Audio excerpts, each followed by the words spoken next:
Hit TV YouTube channels లో మీ వ్యాపార ప్రకటనలకు మరియు ప్రమోషనల్ ఇంటర్వ్యూస్ కోసం వెంటనే సంప్రదించండి.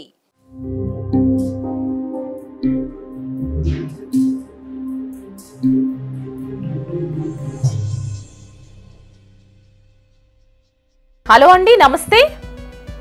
నమస్తే మేడం, మరి కాకినాడ మేడం. నా పేరు సత్యసాయికృష్ణ మేడం. నాకు ఫిబ్రవరి 15 మ్యారేజ్ అయింది మేడం. ఏ సంవత్సరంలో? ఈ సంవత్సరం మేడం. ఈ ఇయర్ లో అప్పుడే అడ్వకేట్ అవసరం వచ్చిందా? అంటే చాలా బాగుంది మేడం. మేము పెళ్లికి ముందే పిల్లలకి కలిసాం మేడం. డిసెంబర్ లో ఎంగేజ్మెంట్ అయ్యింది. ఫిజికల్ గా కలిసే అంత ఛాన్స్ ఎక్కడ వచ్చింది? ఎందుకు అంత అవసరం ఏముంది? ఎలాగో పెళ్ళైనాక మీరు చేసే పని అదే. పెళ్లికి ముందే ఎంగేజ్మెంట్ అవగానే మా అల్లుడు సొంత అల్లుడు అని వాళ్ళు ఒక 7 రోజులు వాళ్ళ ఇంట్లో పెట్టుకున్నారా మిమ్మల్ని? నేను అప్పుడు కూడా అంటే అమ్మాయి నన్ను మాకు ఇద్దరికి సెపరేట్ గా రూమ్స్ ఇచ్చారు మేడం. కాదు సార్, మీ ఇంట్లో ఎట్లా ఒప్పుకున్నారు? 7 days పెళ్లి కాకుండా అమ్మాయి వాళ్ళ ఇంట్లో మిమ్మల్ని ఒక రకంగా కట్టేస్తున్నట్టే లెక్క కదా. అలా కట్టేస్తే అరే పిల్లోడు ఆ అమ్మాయి చుట్టే తిరుగుతాడు, వాళ్ళు చెప్పినట్టే వినాల్సి వస్తుంది, ఇదేంట్రా వెళ్ళొద్దు అని మీ ఇంట్లో వాళ్ళు ఎవరు చెప్పలేదా? చెప్పారు మేడం. అసలు వెళ్ళొద్దు, పెళ్లికి ముందు వెళ్తే లోకి అయిపోతారా అంటే మాట నేను లెక్క చేయలేదు మేడం. కాదమ్మా, వాళ్ళు అంత సిగ్గు లేకుండా మీ ఇద్దరికి ఒక పర్సనల్ రూమ్ ఇస్తే మీరు ఎట్లా యాక్సెప్ట్ చేశారు? వీళ్ళేంటి ఇంత అడ్వాన్స్డ్గా ఉన్నారు, ఏదైనా రేపొద్దుటి తేడా వస్తే నా లైఫ్ కోర్టుల చుట్టూ పోలీస్ స్టేషన్ చుట్టూ తిరగాలి అని మీకు అనిపించలేదా? లేదు నిజంగా మేడం. అంటే పెళ్లి చేసుకుంటాం కదా మేడం, అందరి జీవితంలో ఉంటుంది కదా మేడం. నిజంగా ఇంత పెళ్లి అయ్యాక చూపించిన మేడం నరకం, చాలా నరకం మేడం. పెళ్లికి ముందు సుఖం చూపించారు, తర్వాత నరకం చూపించారు. వాళ్ళు తెలిసిన మేము ఇలాగే సినిమాలకి వెళ్తాం, మళ్ళీ అలా ఫిజికల్ గా మా మ్యారేజ్ బాగానే ఉండేది మేడం. ఆ తర్వాత ఏప్రిల్ లో 18 గొడవ వచ్చింది మేడం ఇద్దరికని. మా అమ్మగారు పేరు మీద ఆస్తి ఆ పెళ్లి పైన రాయమన్నారండి. అలానే ఎవడమ్మా అని నేను తిట్టాను మేడం, నేను ఒప్పుకుంటామండి. ఎవడమ్మా రాసేయమంటారండి. నేను గొడవడిసి మా ఇంటికి వచ్చేసాను మేడం. వచ్చేస్తే కరెక్ట్ గా ఒక 10 రోజులు మరి ఏం ఆలోచించుకున్నారో ఏమో తెలియదు మేడం. నేను మొగోని కాదు, కొంచెం ముద్రేస్తారు మేడం. నమస్తే, welcome to hit TV presents Adalat with advocate Ramya. మీకున్న సమస్యలకి తనదైన శైలిలో పరిష్కారాలు చూపిస్తూ ఎన్నో కుటుంబాల్లో వెలుగులు నింపుతున్నారు ప్రముఖ హైకోర్టు అడ్వకేట్ ఆకుల రమ్యకుమారి గారు. మరి ఈ రోజు కూడా మీకున్న సమస్యలకి తనదైన రీతిలో పరిష్కారాలు చూపించడానికి మేడం అయితే రెడీగా ఉన్నారు. ముందుగా లేట్ చేయకుండా వెల్కమ్ చెప్తాం రండి. హాయ్ మ్యామ్, నమస్తే and welcome again.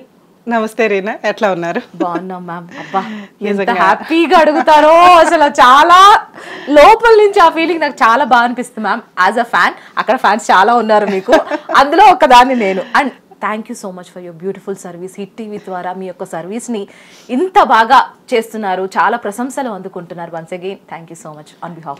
Thank you very much. నిజంగా చదువు ఉండటం ఎవరికైనా ఎవరి దగ్గరైనా ఉంటుంది. అది సొసైటీకి యూజ్ అయ్యే విధంగా దానికి ఒక స్టేజ్. ఇప్పుడు నేను హ్యూమన్ రైట్స్ కమిషన్ నుంచి చాలా కేసులు ఫైల్ చేస్తూ ఉండేదాన్ని అప్పట్లో. సోషల్ అవేర్నెస్ కానీ, చైల్డ్ రైట్స్ మీద కానీ, women's rights, senior citizens rights, ఎవరికి ఎక్కడ అన్యాయం జరిగినా ఆ విషయం మీద ఇమ్మీడియట్గా వేసేదాన్ని. ఎవ్రీడే న్యూస్ పేపర్ చూడడం, వెళ్ళి కేసులు ఫైల్ చేయడం. అప్పట్లో న్యూస్ ఛానల్స్ చాలా తక్కువ, సోషల్ మీడియా అనేది లేదు, ఈ 4 years నుంచి వచ్చింది తప్ప. సో ఆ ఒక స్టేజ్ అనేది పబ్లిక్కి యూజ్ అవ్వాలి. ఎప్పుడైనా మన చదువు అనేది నిజంగా దేవుడు ఇచ్చిన చదువు, అన్ఎక్స్పెక్టెడ్గా చదివిన చదివే ఒక రకంగా లాలోకి రావడం అనేది. ఆ డిగ్రీ ఈ రోజున 10 మందికి యూజ్ అయ్యే విధంగా, కొన్ని వేల మంది కాపురాలు నిలబెట్టడానికి కానీ, సోషల్ ప్రాబ్లమ్స్ ఏదన్నా ఉంటే కూడా నా వంతు వాయిస్ రేస్ చేయడానికి నా దగ్గర ఉన్న ఆయుధాన్ని పిల్స్ రూపంలో సుప్రీంకోర్టులో కానీ, హైకోర్టులో కానీ రెగ్యులర్ కేసులు ఫైల్ చేస్తూనే ఉంటాం. సో రీసెంట్గా మనం ఒక 5 to 10 years స్పాన్లో చూసుకుంటే ఫ్యామిలీ డిస్ప్యూట్స్ చాలా ఎక్కువ అయిపోయినాయి. సో వీటికి సంబంధించి సాల్వ్ చేయడానికి కోర్టులకు వెళ్ళడం అంటే ఇయర్స్ నడిచిపోతున్న సందర్భం. దీంట్లో రీసెంట్గా మనకు వచ్చిన కొత్త లాలు ఏవైతే అమెండ్ అయినాయో అందులో క్లియర్గా ఉంది 3 yearsలో కంప్లీట్ చేయమని. అలా అంటే డీవీసీ కేసు కూడా అంతే. కానీ ఆ ఇన్ టైంలో కంప్లీట్ అవ్వడం అనేది మన ఇండియన్ లా సిస్టంలోనే లేదు. ఒక్కసారి పెళ్లి చేసుకుంటే జీవితకాలం అంతా సర్వనాశనం అయిపోతున్న సందర్భాలు ఎక్కువ ఉన్నాయి. ఇలాంటి వాటికి ఈ రోజున కొంత ఒక సొల్యూషన్ దొరుకుతుంది అంటే ఇలా మన హిట్ టీవీ స్టేజ్ మీద మనం చేస్తున్న ఫర్దర్ ప్రోగ్రామ్స్ కూడా కొన్ని మన హిట్ టీవీలో నడుస్తున్నాయి. ఆ స్టేజ్ మీద మేమేంటంటే వన్ టైం అట్లీస్ట్ ఆ రోజుకి ఒక కేసుని సాల్వ్ చేసి వాళ్ళకి ఒక ప్రాబ్లమ్ని సొల్యూషన్ ఇవ్వగలుగుతున్నాం. అలాగే మన Adalat with advocate Ramya program ద్వారా వాళ్ళు చాలా కాల్స్ వెయిటింగ్లో ఉంటున్నారు. ఉంటున్నాయండి, నా వల్ల కావట్లేదు. ఎందుకంటే మా కోర్టు మా ప్రాక్టీస్ మాకు ఉంటుంది. సో దీనికి అసలు ఇంతమంది ప్రాబ్లంకి నేను సర్వీస్ చేయడం ఒక వంతు అయితే, హిట్ టీవీ తరపున మీరందరూ కూడా అంత టైం స్పెండ్ చేసి పబ్లిక్కి సర్వీస్ చేయడం, అందరం ఏవేవో ప్రోగ్రామ్స్ చేస్తాం, అది వేరు. ఇలా పబ్లిక్కి డైరెక్ట్గా మనం అందుబాటులో ఉండి ఒక ప్రోగ్రామ్ చేసి వాళ్ళ ప్రాబ్లమ్స్కి ఒక సొల్యూషన్ ఇవ్వడం, కానీ ఒక ఊరట మాట్లాడడం వల్ల ఒక ఊరట, ఎక్కడికి వెళ్ళాలి ఏంటి అనేది చాలా మందికి తెలియదండి. అడ్వకేట్స్ చేతుల్లో ఇబ్బంది పడుతూ ఉంటారు, లేకపోతే లీగల్ ఎక్కడికి వెళ్తే ఏం కేసు అవుతుంది, ఎట్లా ప్రొసీడ్ అవ్వాలని తెలియదు. సో మనం ఇచ్చే ఈ సొల్యూషన్స్ వాళ్ళ జీవితాలకు ఒక వెలుగు అనేది నా ఉద్దేశం. అలా దేవుడు మనందరికీ ఒక అవకాశం ఇచ్చాడు ఈ స్టేజ్ మీద. సో ఇలా సర్వీస్ చేయడం హ్యాపీగా అనిపిస్తుంది. Amazing ma'am, amazing. సో ఈ రోజు కూడా కాలర్ అయితే రెడీగా ఉన్నారు, కాల్ తీసుకుందామా? హలో అండి, నమస్తే. నమస్తే మేడం. నమస్కారం అండి, ఎక్కడి నుంచి కాల్ చేస్తున్నారు, మీ పేరు? మేడం, నా పేరు సత్యసాయి కృష్ణ మేడం. సత్యసాయి కృష్ణ. అవును మేడం. ఓకే, సత్యసాయి కృష్ణ గారు, రమ్య మేడం అయితే ఉన్నారు. మీ యొక్క సమస్యని చాలా క్లుప్తంగా తెలపడానికి ప్రయత్నం చేయండి, ఓకేనా? రైట్, మాట్లాడండి. కృష్ణ గారు చెప్పండి, ఎక్కడి నుంచి ఏంటి ప్రాబ్లం? మరి కాకినాడ మేడం. నాకు ఫిబ్రవరి 15 మ్యారేజ్ అయింది మేడం. ఏ సంవత్సరంలో? ఈ సంవత్సరం మేడం. ఈ ఇయర్ లో అప్పుడే అడ్వకేట్ అవసరం వచ్చిందా? అంటే చాలా దారుణం మేడం. మేము పెళ్లికి ముందే ఫిజికల్ గా కలిసాం మేడం. పెళ్లికి ముందే మీరు ఫిజికల్ గా కలిసారు? అసలు స్టోరీ ఏంటో చెప్పండి, పరిచయం ఎట్లా అయ్యింది ఏంటి? అంటే మాకు పెళ్లి బ్రోకర్ ద్వారా వచ్చింది మేడం సంబంధం ఇది. ఓకే, ఎప్పుడు వచ్చిందండి? నవంబర్ 2023 నవంబర్ 25 వచ్చింది మేడం. ఎలా అంటే బ్రోకర్ అంటే మీ క్యాస్ట్ కి సంబంధించిన వాళ్ళ, లేకపోతే ఏదైనా రిజిస్టర్డ్ ఆఫీసా? మా క్యాస్ట్ కి సంబంధించిన వాళ్ళే మేడం. ఓకే, వాళ్ళ ద్వారా వస్తే ఆ అమ్మాయి నంబర్ నాకు, నా నంబర్ ఆ అమ్మాయికి ఇచ్చారండి. ఓకే, ఇచ్చేస్తే మేము అప్పటి నుంచి ఆ అమ్మాయి ఫోన్ చేసేదండి. ఫోన్ చేస్తే నేను మాట్లాడేవాడినండి. అలా మాట్లాడి మేము పెళ్లి చూపుకి వెళ్ళకుండానే మా వీడియో కాల్స్ అన్ని మాట్లాడుకున్నాం మేడం. అంత అడ్వాన్స్గా ఉందా అమ్మాయి? చాలా అడ్వాన్స్ మేడం. అన్ని నేను పర్సెట్లో పోయాను మేడం. అసలు మీరేం చేస్తారు, అమ్మాయి ఏం చేసేది? చదువు కానీ జాబులు కానీ? అమ్మాయి డిగ్రీ చేస్తుంది మేడం. ప్రజెంట్ ఇంట్లో ఉంటుంది మేడం. నేను చింతూరు ఏజెన్సీ ఏరియాలో కాంట్రాక్ట్ బేస్ మీద వార్డ్ బాయ్ చేశాను మేడం. ఎంత శాలరీ వచ్చేదండి మీకు? మేడం ఎంత శాలరీ వచ్చేది? ఒక 20 దాకా వచ్చింది మేడం. ఓకే, సో అమ్మాయి మీతో ఫోన్లో మాట్లాడడం, వీడియో కాల్స్, సెక్సువల్గా మీరిద్దరు కమిట్ అయిపోవడం ఇన్ని జరిగినాయా? మాకు ఫిబ్రవరి డిసెంబర్ 15 ఏమో ఎంగేజ్మెంట్ అయింది మేడం. ఎంగేజ్మెంట్ అయ్యాక మళ్ళీ వాళ్ళ ఇంటికి వెళ్తాం, మేము బయటకు వెళ్తాం. మళ్ళీ పెళ్ళి అవ్వకుండా పండగకి తీసుకెళ్ళారు మేడం. 7 రోజులు అక్కడ ఉన్నాను మేడం నేను. కాదు, ఇప్పుడు నవంబర్కి ఫిబ్రవరికి మధ్యలో డిసెంబర్లో ఎంగేజ్మెంట్ అయ్యింది. ఫిజికల్ గా కలిసే అంత ఛాన్స్ ఎక్కడ వచ్చింది? ఎందుకు అంత అవసరం ఏముంది? ఎలాగో పెళ్ళైనాక మీరు చేసే పని అదే. అవును మేడం, ఇది కరెక్ట్ గా పండక్కి జనవరి నెలలో 10వ తారీఖుని తీసుకెళ్ళారు మేడం నన్ను పండక్కి. అంటే ఎలాగా వాళ్ళు కాబోయే అల్లుడు కదమ్మా రామంటే మా బామ్మర్లు ఇద్దరు వచ్చి తీసుకెళ్లారండి.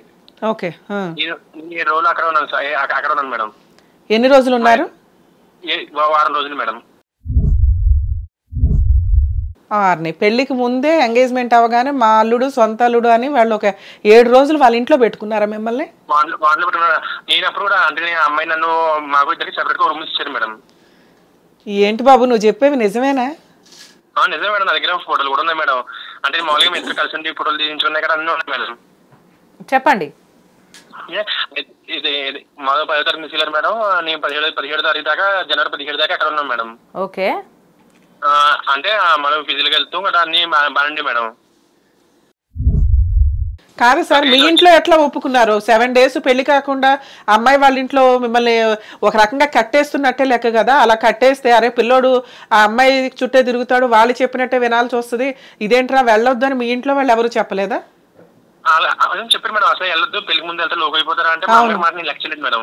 నువ్వే లెక్క చేయలే, నీ గొయ్య నువ్వు దవ్వుకున్నావు. తప్పున అంతే నాదే మేడం. మా అమ్మ వెళ్ళొద్దు, పెళ్లికి ముందు వెళ్తే లోకి అయిపోతారా, నీకు విలువ ఉండదు, మాకు విలువ ఉండదు. కాదమ్మా, వాళ్ళు అంత సిగ్గు లేకుండా మీ ఇద్దరికి ఒక పర్సనల్ రూమ్ ఇస్తే మీరు ఎట్లా యాక్సెప్ట్ చేశారు? వీళ్ళేంటి ఇంత అడ్వాన్స్డ్ గా ఉన్నారు, ఏదైనా రేపొద్దుటి తేడా వస్తే నా లైఫ్ కోర్టుల చుట్టూ పోలీస్ స్టేషన్ చుట్టూ తిరగాలి అని మీకు అనిపించలేదా? లేదు నిజంగా మేడం, అంటే పెళ్లి చేసుకుంటాం కదా మేడం, అందరి జీవితంలో ఉంటది కదా అనుకున్నాం మేడం. నిజంగా ఇంత పెళ్లి అయ్యాక చూపించారు మేడం నరకం, చాలా నరకం మేడం. పెళ్లికి ముందు సుఖం చూపించారు, తర్వాత నరకం చూపించారు. తర్వాత నరకం చూపించారు మేడం. ఇప్పుడు 20 లక్షలు డిమాండ్ చేస్తున్నారు మేడం వాళ్ళు. తర్వాత ఏమైంది? డిసెంబర్ లో ఎంగేజ్మెంట్ అయింది. అయిపోయి నేను మామూలుగా శుభలేఖలు అందరికి పంచిపెట్టానండి. ఫిబ్రవరి 15 మ్యారేజ్ అయింది మేడం. కట్నం ఏమి ఇచ్చారు? పెట్టుకోతలు ఏమైనా ఉన్నాయా? లోపు అన్ని బాగా ఉంది. ఫస్ట్ నైట్ మా ఇంటికి అరేంజ్ చేశారు మేడం. ఆ ఫస్ట్ నైట్ విజయ్ కలిసాం మేడం. కలిస్తే అప్పుడు ఆ అమ్మాయి ఉంటుంది నా మీద నేను కాదమ్మా, ఒక్క నిమిషం. మ్యారేజ్ అయింది ఫిబ్రవరిలో, ఫిబ్రవరి 15 అయింది మేడం. వెంటనే ఇప్పుడు మీ ఇంట్లో ఫస్ట్ నైట్లు అరేంజ్ చేశారు. ఫస్ట్ నైట్లు కదా, సెకండ్ నైట్ లో థర్డ్ నైట్ లో అనాలి అట్ని, అంతేనా? అవును మేడం. అక్కడ మీ ఇద్దరు ఫిజికల్ గా కలిసారా మళ్ళీ? మళ్ళీ కలిసాం మేడం. ఓకే, మళ్ళీ కలిసామండి. మళ్ళీ ఆ తర్వాత మా ఇంటికి అయిపోయాక కరెక్ట్ గా ఫిబ్రవరి 22 అందుకు తీసుకెళ్ళిపోయారు మేడం. ఫిబ్రవరి 22 అమ్మాయిని తీసుకుని వెళ్ళిపోయారా? అమ్మాయిని వాళ్ళ ఇంటికి తీసుకెళ్ళిపోయారు, నన్ను కూడా తీసుకెళ్ళిపోయారు వాళ్ళ ఇంటికి. ఎందుకు అంటే మామూలుగా కొత్తగా పెళ్ళిన వాళ్ళు వాళ్ళకి అంటే మీ ఇంటి దగ్గర కార్యక్రమాలన్నీ అయిపోయినాయి కాబట్టి వాళ్ళ ఇంటికి తీసుకెళ్లారు. వాళ్ళ ఇంటికి వెళ్ళిపోయారు మేడం. ఓకే, వాళ్ళ ఇంటికి వెళ్ళిపోయి మేము ఇలాగే సినిమాలకి వెళ్తాం. మళ్ళీ అలా ఫిజికల్ గా మా మ్యారేజ్ బాగానే ఉండేది మేడం. ఆ తర్వాత ఏప్రిల్ లో 18 గొడవ వచ్చింది మేడం ఇద్దరికని. సో మీరు మా అమ్మగారి పేరు మీద ఆస్తి ఆ పిల్లపైన రాయమన్నారండి. ఫిబ్రవరి, మార్చి, ఏప్రిల్ వరకు కొంచెం బాగానే ఉన్నారు సరదాగా. బాగానే ఉన్నారు మేడం. అక్కడ నుంచి ఆస్తి గురించి మిమ్మల్ని ఆరాలు తీయడం స్టార్ట్ చేశారు. మా అమ్మగారి పేరున చేను ఉంది మేడం. ఆ చేను ఆ పిల్ల పేరున రాసామన్నారండి. మీ అమ్మగారి పేరు మీద చేను ఉందా? మా అమ్మగారికి నేను ఒకనే మేడం. అమ్మాయిలు అబ్బాయిలు ఎవరు లేరు మేడం. నేను ఒకనే సింగిల్ డిజిట్ మేడం. ఎంత ఉంది మీ అమ్మగారికి చేను? మా అమ్మగారికి దగ్గరగా 1.5 ఎకరం పైన ఉంది మేడం. ఆ ఎకరన్నారా కోడల పేరు మీద రాసేమన్నారా? కోడల పేరు మీద రాసామన్నారండి. కొడుకు పేరు మీద మీ అబ్బాయి పేరు మీద రాయండి అనటం వేరు గానీ ఆవిడ పేరు మీద రాయమనటం ఓ రకంగా హెరాస్మెంట్. ఓకే, తర్వాత ఏమైంది? ఎవడమ్మా నేను తిట్టాను మేడం. నేను ఒప్పుకుంటానండి. ఎవడమ్మా రాసేమంటారండి. మా అమ్మాయి కూతురు లేరు, కొడుకులు లేరు. ఇప్పుడే మీ అమ్మాయి చూడొద్దు అంటుంది. వాళ్ళని చూడదు. వాళ్ళేమో నన్నేమో 2 నెలలు అయిందని ఇంటికి తీసుకొచ్చి ఒక్క రోజు కూడా పంపలేదు మా ఇంటికి. మా అమ్మ వాళ్ళు చచ్చిన పది కూడా ఫోన్ చేయనెత్తలేదు మీ అమ్మాయి. అలాంటి మీ అమ్మాయి పేరు ఎందుకు రాస్తారండి అని నేను అన్నానండి. ఓకే, నేను గొడవడిసి మా ఇంటికి వచ్చేసాను మేడం. వచ్చేస్తే కరెక్ట్ గా ఒక 10 రోజులు మరి ఏం ఆలోచించుకున్నారో ఏమో తెలియదు మేడం. నేను మగోడిని కాదు కొంచెం ముద్రేస్తారు మేడం. సో అసలు అమ్మాయి మొత్తంగా మీ ఇంట్లో ఎంతకాలం ఉంది? ఫిబ్రవరిలో మ్యారేజ్ అయినాక ఎన్ని డేస్ ఉంది? మా ఇంట్లో 5 days ఉంది అంతే మేడం. అంతే, మిగతా అన్ని నెలలు మీరు వాళ్ళ ఇంట్లో మీరు ఉన్నారా? వాళ్ళ ఇంట్లో మేము ఉన్నాం మేడం. మా ఇంటికి ఒక రోజు కూడా రాదు మేడం. మరి మీరెందుకు 2-3 months ఉన్నారు వాళ్ళ ఇంట్లో? అంటే ఇల్లరికం ఏమైనా మాట్లాడుకున్నారా? వెళ్ళడం కూడా ఏం మాట్లాడలేదు మేడం. అంటే నేను జాబ్ కూడా వెళ్ళలేదు మేడం. చెప్పబోతుంది అంటే ఆ జాబ్ శాలరీ 20 వస్తుందని మానేసి ఇంకో ఏదైనా బిజినెస్ పరంగా ఏదో చూసుకుందాం కదని ప్లాన్ వేసుకున్నాను మేడం. బెటర్ లైఫ్ కోసం. ఈలోపు ఇలా గొడవలు కూడా వస్తాం వల్ల అంటే మా దాంట్లోని 3 months దాకా కాపురం కూడా పంపరు మేడం. ఓకే, మీకు ఒక ఆచారం ఉంది. 3 months వరకు అమ్మాయిని కాపురానికి పంపించరు. ఈ 3 months లో అమ్మాయి వాళ్ళ ఇంటి దగ్గరికి వెళ్ళి టైం స్పెండ్ చేసి వస్తూ ఉంటాడు. మీకు జాబ్ లేదు కాబట్టి మీరు పూర్తిగా అక్కడే ఉండిపోయారు.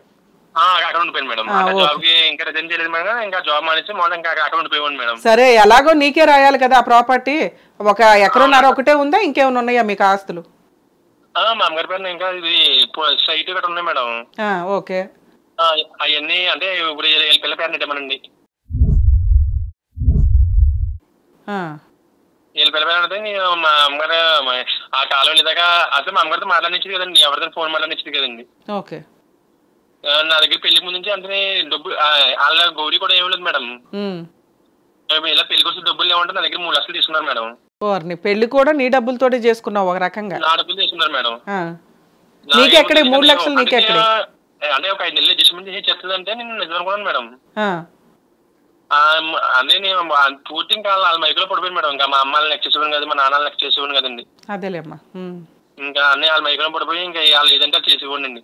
సో ఇప్పుడు వాళ్ళు అడిగిన 1.5 acre మీ అమ్మగారు రాయనన్నారు కాబట్టి నీ మీద వేయకూడని ఒక ఎలిగేషన్ వేశారు, నువ్వు రావు అని. అవును మేడం. Yes madam. మరి అప్పుడు నువ్వు చెంప పగలగొట్టి అడుగుతావు కదా, ఇప్పుడు దాకా చేసిన ఏంటి మనం 3 నెలల నుంచి అని. మా ఇంటికి 70 మంది వస్తారు మేడం. ఇంకొకటి 70 మందికి వస్తే నేను ఒకటేనండి, మీరు ఉన్న పలంగా ఇప్పుడు టెస్ట్లు తీసుకెళ్ళండి. నాలో లోపం ఉంటే మీరు అడిగింది నేను ఇస్తాను. ఓకే, నాలో లోపల లేదు కాబట్టి మీరే మీ అన్ని ఒక రూపాయలు ఇవ్వాల్సిన పర్లేదు, మీరు ఎవరు నాకు డోరీ కూడా ఏం లేదు అని చెప్పాను మేడం. చెప్తే అమ్మకి స్లీపింగ్ టాబ్లెట్ వేసి పడుకోబెట్టి కూడా ఉంటుంది.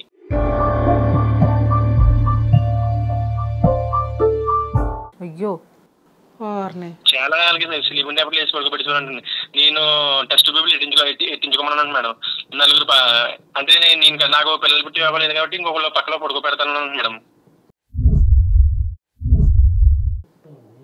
నిజంగా ఒక అమ్మాయి ఇలా మాట్లాడుతుంది నాకు నిజంగా పిచ్చిపోయింది మేడం. ఎవరన్నారు ఈ మాటలు? మా ఆవిడే పోలీసులతో చెప్తుంది మేడం. కాకినాడ పోలీస్ స్టేషన్ లో కంప్లైంట్ ఇచ్చింది మేడం. ఏమని? నువ్వు స్లీపింగ్ పిల్స్ ఇస్తున్నావానా? ఆవిడ నీకు ఇచ్చిందా? నేను స్లీపింగ్ పిల్స్ ఇస్తున్నానండి. ఓకే, ఫిజికల్ రిలేషన్ కి ఆ అమ్మాయిని అడుగుతుంటే నువ్వు స్లీపింగ్ పిల్స్ ఇచ్చి నిద్రపుచ్చేస్తున్నావని, ఒకవేళ పిల్లలు కావాలంటే IVF కి ఏమైనా పంపిస్తాను అని అన్నావని ఇలా పెట్టిందా కంప్లైంట్ లో? అవును మేడం. Yes madam. ఏ పోలీస్ స్టేషన్ లో ఇచ్చిందమ్మా complaint? Indrapalem police station madam. అక్కడేమో నేను చెప్పిన మేడం నాకు అయితే నాలో ఏ లోపల లేదని నేను టెస్ట్ చేయించుకున్నాను, కాపురం తీసుకెళ్తానన్నానండి. వాళ్ళ కాపురం కూడా పంపుతానంటే మళ్ళీ దిశ పోలీస్ స్టేషన్ లో పెట్టింది మేడం. వాళ్ళకి ఆల్రెడీ సీన్ అర్థమైంది, నీ వైపు నిజాయితీ ఉంది, ఆ అమ్మాయి ఫాల్స్ కేసు వేసింది అని. మళ్ళీ అక్కడ నుంచి వెళ్ళిపోయి వేరే చోట దిశ పోలీస్ స్టేషన్ కి వెళ్ళారా వాళ్ళు? మళ్ళీ దిశ పోలీస్ స్టేషన్ కి వెళ్ళారండి. అంతేమో అక్కడ గొడవండి. అక్కడేంటి అదే? ఇదంతా ఎప్పటి నుంచి జరుగుతుంది? కరెక్ట్గా ఏప్రిల్ 18 నుంచి జరుగుతుంది మేడం. ఎప్పటి నుంచి అండి? ఏప్రిల్ 18 నుంచి అండి. ఏప్రిల్ 18 నుంచి. ఇప్పుడు లాస్ట్ గా ఏ పోలీస్ స్టేషన్ లో కౌన్సిలింగ్ జరిగింది మీకు? ఏమంటుంది అమ్మాయి? అంటే కౌన్సిలింగ్ అంటే ఇద్దరు పక్క పక్కన చెప్తే ఒక్క పోలీసు కూడా మాకు కౌన్సిలింగ్ లేదు మేడం. మీ ఇద్దరి మధ్యన గొడవ ఏమొచ్చిందమ్మా ఏంటి అసలు? మీ ఏంటంటే మా అత్తగారు ఎంటర్ అయిపోతుందండి. మా అత్తగారు ఎంటర్ అయిపోయి ఆ పిల్ల ఏం చెప్పిందండి, ఇలాగండి మా అత్తగారు చెప్పేస్తుందండి. ఓకే, ఆ పిల్లకన్నా ముందండి. సరే, ఇప్పుడు దిశ పోలీస్ స్టేషన్ లో మళ్ళీ ఎప్పుడు రమ్మన్నారు? ఇంకో యాళ్ళ మధ్యాహ్నం రమ్మన్నారు మేడం. ఓకే, ఎన్నో సెకండ్ కౌన్సిలింగ్ ఇది? నిన్న అమ్మాయి అయితే కాపురం నాతో రానంటుందండి. ఇంకా ఫైనల్ గా అమ్మాయి అయితే నేను కాపురానికి రాను అంటుంది. కాపురం రాను, నాకు అమౌంట్ ఇచ్చి సెటిల్మెంట్ చేసేయమంటుంది మేడం. సూపర్. 20 లక్షలు ఇచ్చి సెటిల్మెంట్ చేసేయంటుంది మేడం. మీ పెళ్లికి ఎంతమంది వచ్చారండి సుమారుగా? నా పెళ్లికి వచ్చారు మేడం, ఒక మా సైడ్ నుంచి ఒక 200 మెంబర్స్ ఉంటారు మేడం. ఆ సైడ్ నుంచి ఒక 500 మెంబర్స్ అలా ఉంటారు మేడం. పెళ్లి ఖర్చులు ఎవరు పెట్టుకున్నారు? ఇద్దరు సగం పెట్టుకున్నాం మేడం. రిసెప్షన్ కూడా ఇంకేం పెట్టుకోలేదు మేడం. ఓన్లీ పెళ్లి రెండు కలిపి ఇద్దరు చెరవ సగం వేసుకొని చేసుకున్నారు. అవును మేడం. అంటే ఇద్దరు సగం అన్నారండి అమౌంట్. లైటింగ్ కోసం ఈ 2-3 నెలల్లో మీరు ఇద్దరు ఎక్కడికైనా ఊరు వెళ్ళారా? లేదు మేడం, ఎక్కడికి ఊరు వెళ్ళలేదు మేడం. అంటే ఏమైనా మొక్కులు గానీ, దేవుళ్ళ గుళ్ళకి గానీ, షికార్లకు గానీ, హనీమూన్కి గానీ? విజయవాడ తీసుకెళ్లారు మేడం నన్ను. వాళ్ళే తీసుకెళ్ళారు మేడం విజయవాడ. ఎలాగ మాకు విజయవాడ మొక్కుంది అని ఆ పిల్లని నన్ను మా మధ్యలో ఇద్దరునే తీసుకెళ్లారండి మా అత్తగారు. ఓకే. ఇంకా చాలా అప్లికేషన్ చేసి మొత్తం మా ఊరంతానే ప్రతి ఒక్క ఇంటికి వచ్చి తొలి తెచ్చి మా అల్లుడికి మా ఆయన ఇక్కడ అన్ని ఇలా అని చెప్తుందండి. సార్, ఇప్పుడు దాకా కృష్ణ గారు నాకు వేసారు మేడం, బీపీ పెరగడానికి టాబ్లెట్లు వేసేసారు మేడం. మీకు బీపీ టాబ్లెట్లు వేసేవాళ్ళ?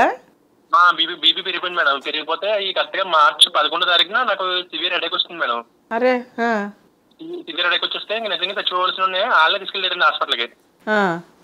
కాకినాడ గవర్నమెంట్ హాస్పిటల్ తీసుకెళ్లారండి. ఆ రిపోర్ట్లు కూడా నా దగ్గర ఉన్నాయి మేడం. బీపీ 200 వస్తుంది మేడం. ఆ రిపోర్ట్లు కూడా నా దగ్గర ఉన్నాయి మేడం. ఎందుకు ఇప్పుడు బీపీ ఎందుకు పెరిగిందని చెప్పారు డాక్టర్స్ మీకు? అదే మామూలుగా ఏమైనా టెన్షన్ పడుతుంది. టెన్షన్స్ కొత్తగా పెళ్ళింది, మాకు టెన్షన్స్ ఏమిటండి? ఏమి టెన్షన్స్ ఏమి లేవండి. ఎందుకు పెరిగిందో కూడా నాకు అర్థం కావట్లేదని కూడా చెప్పాను మేడం. ఓకే. అయిన తర్వాత రోజు నాకు ఈ హాస్పిటల్కి వెళ్ళి వచ్చాక ఒక 5 రోజులు పోయాక అందులో టాబ్లెట్ కనబడిందండి. బీపీ పెంచే టాబ్లెట్ కనబడిందంటే ఈ టాబ్లెట్ ఏంటంటే ఏమో బాగున్నా తెలదు. టాబ్లెట్ ఓడిపోవడం తీసిందండి. అప్పుడు కూడా గట్టిగా నిలదీయలేదండి వాళ్ళని. మీకు వాళ్ళ మీద నమ్మకం ఉంది కదా? వాళ్ళ మీద పిచ్చి నమ్మకం. మా అమ్మల్ని లెక్కలేదండి నేను. మా అమ్మ నాన్న కూడా పక్కన ఇచ్చానండి వాళ్ళ మోజులో పడి.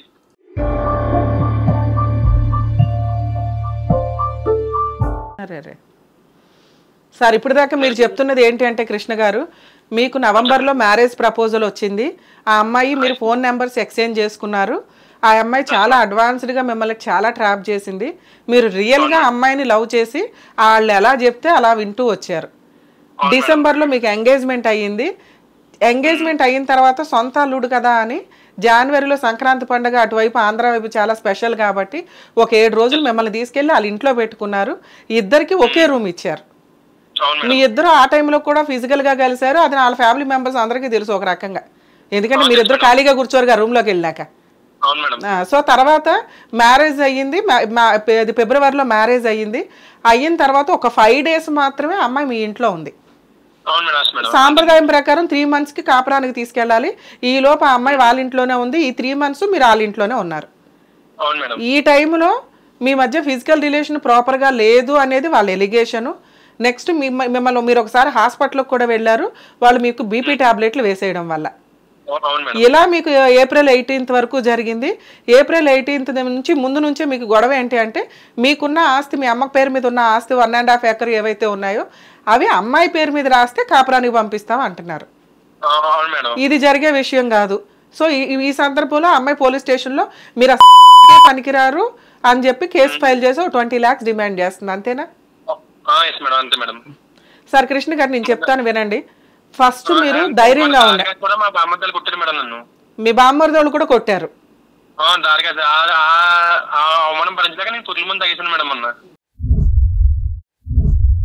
వారిని ఎందుకయ్యా పురుగుల మంది ఎక్కడ దొరికింది నీకు? మీ పొలంలోదా? కాదు, ఇక్కడ మిస్టేక్ చేసింది నువ్వు. ఆ అమ్మాయి వెనకాల తోకలాగా వెళ్ళిపోయింది నువ్వు. అవునా? తల్లిదండ్రులు కాదనుకుని వాళ్ళు అట్లా చెప్తే అట్లా విన్నావు. అదర్ సైడ్ వాళ్ళని, అత్త మామల్ని, అమ్మాయినే నమ్మావు. తిప్పి కొడితే 4 నెలలకి నిన్ను తీసుకొచ్చి రోడ్డు మీద వేశారు, తన్నారు. ఒక మగాడు పనికిరావని ఒక ముద్ర వేశారు. ఎదురు కొట్టారు కదా అని చెప్పి నువ్వు సూసైడ్ అటెంప్ట్ చేస్తే ఎవరికి లాస్? ఇక్కడ ఎవరికి లాస్ అమ్మా? నీ తల్లిదండ్రులు ఒక్కగానొక్క కొడుకువి. వాళ్ళు కదా రేపొద్దుట ఏడ్చుకుంటూ జీవితకాలం బాధపడేది. ఆ అమ్మాయికి ఏం పోయా వేరే పెళ్లి చేసుకుంటది హ్యాపీగా. ఇవి కొంచెం ఆలోచించుకోవాలి కదా నాన్న. నీ మీద ఆధారపడి నీ తల్లిదండ్రులు ఉన్నారుగా. అవును మేడం. అంటే ఇంకా మనం ఏంటి, నన్ను ఇప్పుడు వచ్చి మా అమ్మాయిలు కొట్టలేదు మేడం. ఆల్రెడీ వాళ్ళు ఎందుకు కొట్టాను, ఇంకా మైండ్ డిప్రెషన్ లోకి వెళ్ళిపోయింది మేడం. వెళ్ళిపోతే ఇంక ఏం చేయాలో కూడా అర్థం కాలేదు మేడం. సరే అమ్మా, టెన్షన్ పడకండి కృష్ణ గారు. లీగల్ సొల్యూషన్ ఏముందో మీకు తెలుసుకుంటే మీరు 90% ధైర్యంగా ఉంటారు. మీరేమనుకుంటున్నారంటే ఆ అమ్మాయి 20 లక్షలు అడిగేస్తుంది, నేను ఏ తప్పు చేయలేదు, ఒక మగాడిని నాతో సెక్సువల్గా కలిసి కూడా ఇప్పుడు నేను సెక్స్గా పనికిరానని అంటుంది. అదేదో ఎంగేజ్మెంట్ అయినప్పుడు మేము 7 days ఉన్నాం కదా పడుకొని, అప్పుడే చెప్పాలి కదా అనాలి మీరు. అవునా? అప్పుడు కనిపెట్టలేదు కానీ ఇప్పుడు కనిపెట్టి ఇప్పుడేదో మాట్లాడుతుందండి. నేను ఏ టెస్ట్ కన్నా రెడీ, వాళ్ళు వేసిన ఎలిగేషన్స్ వాళ్ళు వాపస్ తీసుకోవాలని మీరు అంటున్నారు. అంతేనా? కృష్ణ గారు మీరు అస్సలు టెన్షన్ పడకండి, ఒకసారి లీగాలిటీ వినండి. ఇప్పుడు ఈ అమ్మాయి వేసే కేసుల వల్ల ఎటువంటి ఉపయోగము లేదు. మీరు ధైర్యంగా ఉంటే వీటిని ఆడుతూ పాడుతూ ఫైట్ చేయొచ్చు. ఎందుకు అంటే మీరు న్యాయం కోసం పోరాడుతున్నారు. ఒక అమ్మాయి చేసే తప్పుని అది తప్పు అని చూపించడానికి మీరు ధైర్యంగా ఉండి ఫైట్ చేస్తేనే అలా తప్పుడు కేసులు వేసే వాళ్ళకి బుద్ధి చెప్పిన వాళ్ళు అవుతారు. అర్థమవుతుందా? ఇప్పుడు పోలీస్ స్టేషన్ లో జరిగే ప్రొసీడింగ్స్ చెప్తాను వినండి. ఇప్పుడు ఏదో ఆఫ్టర్నూన్ మీకు కౌన్సిలింగ్ ఉందన్నారు, వెళ్ళండి. ఇప్పుడు మాకు ఏదైతే చెప్పారో వాళ్ళకి అదే చెప్పండి సార్. వాళ్ళు నమ్మినా నమ్మకపోయినా ఒక అమ్మాయికి కేసులు వేసే రైట్స్ ఉన్నాయి. కేసులు వేయకుండా మనం ఆపలేం, కానీ ఆ కేసులు ఇలాంటి ఫాల్స్ కేసులు అయితే 100% నిలబడవు. నిలబడని కేసుల కోసం మీరు సూసైడ్ అటెంప్ట్లు చేసుకోవద్దు. మీ తల్లిదండ్రులకు మీరు ఒక్కళ్లే కొడుకు, గుర్తుపెట్టుకోండి. ఏదన్నా ఒకళ్ళు అన్యాయం చేసినప్పుడు అన్యాయాన్ని ధైర్యంగా ఎదుర్కోవాలి. కానీ మీరు డిప్రెషన్లోకి వెళ్ళిపోతే అవన్నీ నిజాలు అయిపోతాయి కదా. ఆ రోజు మీరు సూసైడ్ అటెంప్ట్ చేశారు, నిజంగా ఏదన్నా జరుగుంటే ఆహా ఓహో ఈ అబ్బాయి నిజంగానే మగాడు కాదేమో అందుకే చచ్చిపోయాడు అంటారు. అవునా కాదా? ఎవరో ఇప్పుడు మ్యాక్సిమం ఒక కేసులో ఫ్యామిలీ మ్యాటర్స్ లో ముఖ్యంగా ఒక అమ్మాయిని వదిలేయాలి అంటే అబ్బాయి తరపు వాళ్ళు చెప్పేది, అమ్మాయి ఫోన్లు మాట్లాడుతుందండి, అక్రమ సంబంధాలు ఉన్నాయండి, ఫ్రెండ్స్ ఉన్నాయండి, డ్రింక్స్ తాగుతుందండి, అత్తమ్మ వాళ్ళకి రెస్పెక్ట్ ఇవ్వదండి, వేరే కాపురం అడుగుతుందండి, ఇలా కామన్ ఎలిగేషన్స్ ఉంటాయి. అలాగే ఒక అబ్బాయిని వదిలేయాలంటే పని చేయడండి, సంపాదించిందంతా ఎదురు పట్టుకొని వెళ్ళిపోతాడు, మా దగ్గర ఎదురు అదనపు కట్నం అడిగాడు, మేము ఇంత కట్నం ఇచ్చాము, ఇంకా వరస్ట్ కండిషన్లో అబ్బాయి సెక్స్కి పనికిరాడు. ఒకవేళ ఆడపిల్ల పుడితే ఆడపిల్ల పుట్టింది అంటారు, మగపిల్లడు పుడితే ఇంకొక ఎలిగేషన్స్, డౌరీ హెరాస్మెంట్లు, ఫిజికల్ హెరాస్మెంట్లు, అబ్బాయికి వేరే అక్రమ సంబంధాలు ఉన్నాయని. ఇవన్నీ కామన్గా పెట్టే ఎలిగేషన్స్ నాన్న. అవి నిజాలు అనేది కోర్టు డిసైడ్ చేస్తుంది. వీళ్ళెవరో ఒక బురదేసే కానీ నువ్వు కంగారు పడకూడదు. Okay madam. సో ఇప్పుడు మీరు కౌన్సిలింగ్కి వెళ్ళి ఇప్పుడు మాకేది చెప్పారో అదే కష్టం చెప్పండి, ఏమీ అవసరంలా. ఇక్కడ 2 కేసులు అమ్మాయి ఫస్ట్ ఫైల్ చేస్తుంది. ఒకటి 498 కేసు, స్టేషన్ బెయిల్ ఇస్తారు ఈ కేసులో. మీరు అడ్వకేట్ కూడా ఈ టైంలో అవసరం లేదు. మీరు ధైర్యంగా ఇదే న్యాయంగా ఫైట్ చేస్తే కనుక వాళ్ళ 20 lakhs మీ కేసులో లేనే లేదు, మర్చిపోండి అసలు. ఎందుకంటే వాళ్ళు పెళ్ళైన 4 monthsలోనే ఇంత డిమాండ్ చేస్తూ వెళ్తే అలాంటి వాళ్ళని మీరు కోర్టు చుట్టూ తిప్పడం చాలా అవసరం. కోర్టు 100% మీకు నిజాయితీగా మీకు ఫేవర్గా జడ్జిమెంట్స్ రావడానికి అవకాశం ఉంది. మీరు చెప్తున్నవి అన్ని నిజాలు కాబట్టి. అర్థమవుతుందా? అందుకనే మీరు ఎప్పుడు కూడా నేను టెస్ట్ చేయించుకుంటానండి అని చెప్పాల్సిన అవసరమే లేదు. ఎవడో ఏదో అడిగితే ప్రతిసారి టెస్ట్లకు వెళ్తామా? వెళ్ళంగా. అది అడగాల్సింది కోర్టు అడిగినప్పుడు డెసిషన్ తీసుకోండి. మీరు ప్రతిసారి నేను టెస్ట్ ప్రూవ్ చేసుకుంటానండి, నేను రెడీగా ఉన్నానండి అని అనాల్సిన పనే లేదండి. ఏదున్నా కానీ నేను కోర్టులోనే చూసుకుంటాను. ఈ అమ్మాయి నన్ను అనకూడని మాట అనింది కాబట్టి నేను డిఫమేషన్ కేసు వేస్తాను. మీకు తెలుసుగా మీరు కరెక్టా కాదా అని. టెస్ట్ చేసినప్పుడు ఎలాగో ప్రూవ్ అవుతుంది. మీకైతే తెలుసుగా టెస్ట్ చేయడానికి ముందే. మీరు పనికొస్తారా అనే మీ ధైర్యం మీకు ఉంటే వీళ్ళ మీద వాళ్ళు కంప్లైంట్ వేసేదాకా ఆగండి.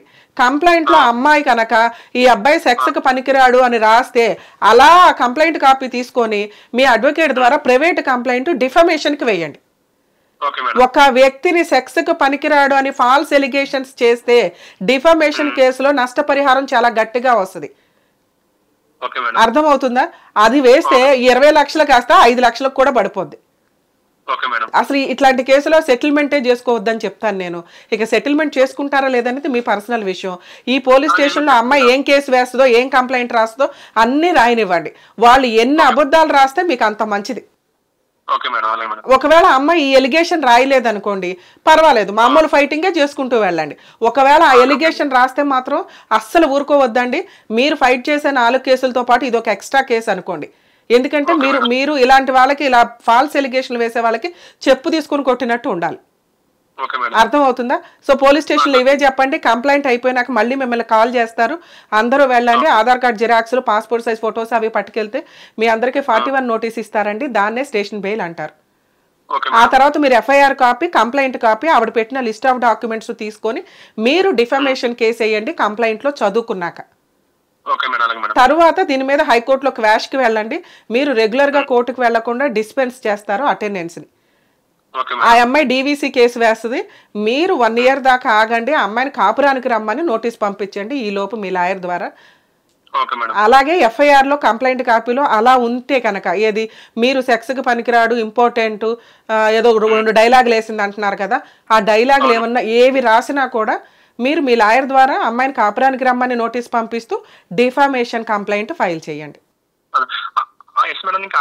నోటీస్ పంపాను మేడం. దాంట్లో కూడా ఇంకో లాయర్ ద్వారా నేను కాపురం పనికిరాడని మెన్షన్ చేసింది మేడం. దాంట్లో బెటర్. ఇప్పుడు కాపురానికి పనికిరాను అని ఆ రిప్లై నోటీసు, ఈ కంప్లైంట్ కాపీ. ఎందుకంటే రిప్లై నోటీసులు ఎలా ఉంటాయంటే, ఏమోనండి మా అడ్వకేట్ ఏం రాశారో మాకు తెలియదు, మేము సైన్ పెట్టామంటారు. లేదా మా అడ్వకేట్ పంపించారండి మాకు తెలియదు అంటారు. కంప్లైంట్ కాపీలో అమ్మాయి సైన్ ఉంటుంది. సో అంటే నీ మీద ఆల్రెడీ లీగల్గా బురద వేసినట్టు లెక్క. అది పెద్ద డాక్యుమెంట్ నీకు. సో అవి తీసుకొని మీరు ప్రైవేట్ కంప్లైంట్ ఫైల్ చేయండి వాళ్ళ మీద. ఇలా ఫాల్స్ ఎలిగేషన్ వేసిన వాళ్ళకి బుద్ధి చెప్పిన వాళ్ళు అవుతారు. ఇలా నడుస్తూ ఉండగా మీ ఓపిక అండి. ఫైట్ చేస్తే 100% మీరు అన్ని కేసులు గెలుస్తారు. ఈ అమ్మాయి ఆల్రెడీ వేరే మ్యారేజ్ చేసుకోవాలి కాబట్టి ఎక్కువ కాలం ఫైటింగ్ చేయదు. నువ్వు ఆల్రెడీ డిప్రెషన్లో ఉన్నావు కాబట్టి ఇప్పుడప్పుడే పెళ్లి చేసుకోవు. కాబట్టి ఇంకో 3 to 5 years ఆరాంగా వాళ్ళని తెప్పొచ్చు. నువ్వు వాళ్ళే బతునాడు మాకు ఎంతో కొంత ఇవ్వు బాబు అంటే ఏదైనా సింపుల్గా మీకు నచ్చిన సెటిల్మెంట్కి వాళ్ళు వస్తే కనుక సెటిల్మెంట్ చేసుకోండి. ఒక MOU రాసుకొని ఈచ్ కేసు అప్పుడు 50,000 1 lakh పెట్టుకోండి ఈచ్ కేసు క్లోజింగ్కి. ఫైనల్ అమౌంట్ ఇప్పుడు ఒకవేళ ఒక నిమిషం సార్, ఒకవేళ ఒక 5 lakhsకి కృష్ణ గారు వినండి, ఒకవేళ ఒక 5 lakhsకి సెటిల్ అయింది అనుకోండి, ఆ అమ్మాయి ఏ కేసులు వేస్తే ఆ కేసు ఈచ్ కేసుకి క్లోజింగ్కి 1,00,000 అని పెట్టుకోండి. మ్యూచువల్ డైవర్స్ వేసేటప్పుడు ఫస్ట్ వేసేయండి మ్యూచువల్ డైవర్స్ అమెండ్మెంట్ పిటిషన్స్. ఒకవేళ మీరు డైవర్స్ వేస్తే ఈచ్ కేసుకి 1,00,000 అని, మిగతా అమౌంట్ క్లోజింగ్ అమౌంట్ అంతా మ్యూచువల్ డైవర్స్ ఆర్డర్స్ తీసుకునేటప్పుడు పెట్టుకోండి. మీరేదో అడుగుతున్నారు, అడగండి.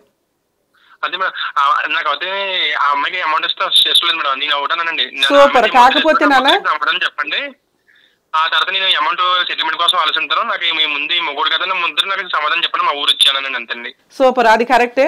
అలాగే ఇప్పుడు వాళ్ళంతా ఊరంతా వచ్చి చెప్పరు, కానీ ఒకవేళ ఒక స్టేజ్ తర్వాత నీకు ఓకే సెటిల్ చేసుకుందాం, వాళ్ళు కాళ్ళు పట్టుకుని బతులాడుతున్నారుగా అనిపిస్తే మీరు ఎంఓయూలో క్లియర్గా రాసుకుంటారండి, మెమో ఆఫ్ అండర్స్టాండింగ్లో. ఏమని, ఇలా నేను ఒక ఎలిగేషన్ వేసాను, అది చాలా రాంగ్, నన్ను క్షమించమని అడుగుతున్నాను. ఈ matter full and final settlement permanent ఎలిమినీగా పాస్ట్ ప్రెజెంట్ ఫ్యూచర్ మెయింటెనెన్స్లకి కలిపి ఒక 5 lakhsకి సెటిల్ అయ్యింది. ఇలా కండిషన్స్ నీట్గా రాసుకుంటే వాళ్ళు సారీ చెప్పపోయినా వాళ్ళ పాపని వాళ్ళే పోతారు, పీడ వదిలించుకుందరు కానీ మీరు. ఓకేనా, ఆల్ ది బెస్ట్ అండి, జాగ్రత్త. కృష్ణ గారు చెప్పండి మేడం. ఒకసారి ఈ ఎపిసోడ్ అనేది యూట్యూబ్ లో అప్లోడ్ అయిన తర్వాత 1-2 సార్లు వినండి, విని కాస్త అర్థం చేసుకుని దాని త్రూ మేడం ఏం చెప్పారో ఫాలో అయిపోండి. ఓకేనా? ఓకే, తప్పకుండా సార్. కృష్ణ గారు, మీరు మాకు మాట ఇవ్వాల్సింది ఏంటంటే ఇంకొకసారి సూసైడ్ అటెంప్ట్ చెయ్యను అని. కరెక్ట్. ఇటువంటి ప్రాబ్లమ్స్ వస్తూ ఉంటాయి, పోతూ ఉంటాయి సార్. మీరైతే ధైర్యంగా ఉండాలి. ఒక 2 years తర్వాత మీరే నవ్వుకుంటారు, ఈ చిన్న ప్రాబ్లం కా నేను సూసైడ్ అటెంప్ట్ చేసింది అని.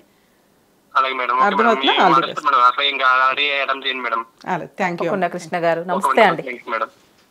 ఈ సమాజంలో మగవాళ్ళకి మృగాళ్ళు అని ఒక టైటిల్ యాడ్ చేసి ఎంతో మందిని మనం చూస్తున్నాం, కానీ for the first time Krishna మీద జాలేస్తుంది మ్యామ్. అంటే మంచి చెడు అనేది 2 చోట్ల ఉంటుందండి. ఈచ్ కేసు డిఫరెంట్ ఎక్కడ మాట్లాడినా. కాకపోతే ఫ్యామిలీ మ్యాటర్స్లో మేము 80% జెంట్స్ సఫర్ అవుతున్నవి ఎక్కువగా చూస్తున్నాం. ఇట్లా వదిలించుకోవడానికి ఎక్కువ డబ్బు డిమాండ్ చేయడానికి ఏంటంటే ఇక సెక్సువల్గా పనికిరాడు ఇది అని. అప్పుడు జెంట్స్ నిజంగా చాలా ఫీల్ అవుతారు. వాళ్ళకి బ్యాక్గ్రౌండ్ కూడా పెద్దగా ఏమీ లేదు. సో వాళ్ళు ఏమనుకుంటారు, సొసైటీలో పరువు పోయింది. విలేజర్స్ మనకి చెప్తున్న స్టోరీ అంతా ఒక విలేజ్కి సంబంధించి. అందరికీ వీళ్ళ కుటుంబం మీద ఒక అవగాహన ఉంటుంది కాబట్టి డిప్రెషన్లో ఒకగానొక కొడుకు తల్లిదండ్రులు వాళ్ళు కాదనుకుని వీళ్ళ చుట్టూ తిరిగాడు కదా. సో దానివల్ల ఏంటంటే కొంత డిప్రెషన్లోకి వెళ్తారు. కొన్ని రోజుల తర్వాత వీళ్ళకి నవ్వు వస్తారు, ఈ ప్రాబ్లమ్స్గా ఇంత డిప్రెషన్లోకి వెళ్ళి మనం సూసైడ్ అటెంప్ట్ చేశాను. నిజంగా మన పర్సనల్ రిక్వెస్ట్ అండి, మా హిట్ టీవీ తరపు నుంచి ప్రాబ్లమ్స్ అనేవి వస్తూ ఉంటాయి, పోతూ ఉంటాయి. కొంచెం మీరు ఆ ప్రాబ్లం క్లియర్ అయ్యేదాకా ఓపిక పడితే చాలా ఈజీగా అనిపిస్తుంది. ఆ టైంలో షార్ట్ టైంలో డిప్రెషన్గా అనిపిస్తే ఏదైనా ఊర్లు వెళ్తారా, షికార్లకు వెళ్తారా, ఫ్రెండ్స్తో టైం స్పెండ్ చేస్తారా, ఆల్టర్నేటివ్ వెతకండే తప్ప మనిషి జన్మ అనేది చాలా ఇంపార్టెంట్. దాన్ని అర్ధాంతరంగా క్లోజ్ చేసుకోవద్దు. ఎంత చక్కగా చెప్పారు మ్యామ్. సో గైస్, పర్సనల్గా కానీ ప్రొఫెషనల్గా కానీ బాధపడుతూ కూర్చోకండి, ఒక్కసారి కాల్ చేసి ప్రయత్నం చేయండి. స్క్రీన్పై కనిపిస్తున్న నెంబర్కి. రమ్య మ్యామ్ ఎప్పుడూ మనకి తోడుగా మీకు పరిష్కారాలు అందించడానికి ముందుంటారు కాబట్టి. సో మ్యామ్ చక్కటి పరిష్కారం అందించారు కృష్ణకి. Thank you so much. మరో ఎపిసోడ్తో మళ్ళీ కలుసుకునే ప్రయత్నం చేస్తాం. హిట్ టీవీ యాప్ని డౌన్లోడ్ చేసుకోండి. ఇందులో short news, live news, entertainment movies అన్నీ అవైలబుల్గా ఉన్నాయి. Please download hit TV app. Hit TV యాప్ని ఫ్రీగా డౌన్లోడ్ చేసుకోండి.